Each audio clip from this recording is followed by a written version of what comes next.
ये किसका घर है? ये किसका नंबर है? ये किसका किताब है? ये किसका कार है? इन जुमलों में हम बोल रहे हैं किसका। इसके लिए आपको यूज़ करना होगा इंग्लिश में हुज। हुज मीन किसका। आइए कंप्लीट स्ट्रक्चर समझते हैं। इस फार्मूले को समझने के बाद आप भी ऐसे जुमले बासानी इंग्लिश में बोलने के काबिल हो जाएंगे। After learning this advanced English sentence structure, you will be able to speak such as sentences in your day-to-day conversation. So, watch this video to end. Have a look. Complete structure. Whose plus noun plus is this plus question mark. आज ये detail से समझाता हूँ मिसालों से। Let's see some examples for better understanding. ये किसका घर है? Whose home is this? Whose home is this? Whose ये हमारा फार्मूला है, that mean किसका। Whom ये नाउन है। Next example for better understanding. ये किसका नंबर है?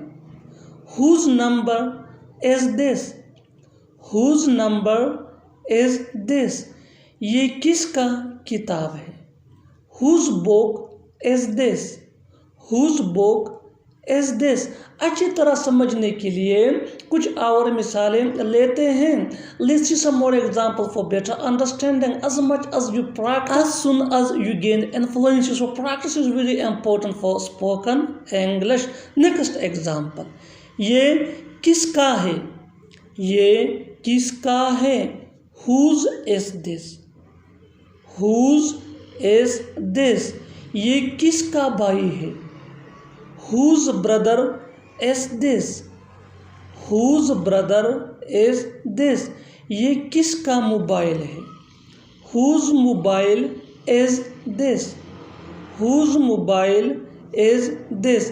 और आखिर में ये सेंटेंस आपके लिए कमेंट सेक्शन में इसका जवाब ज़रूर देना। Keep this point in your mind that advanced English sentence structure is very important for spoken English that can take you from basic to advanced level. So learn and practice this advanced English sentence structure as much as possible so that you can gain fluency that can improve your spoken level.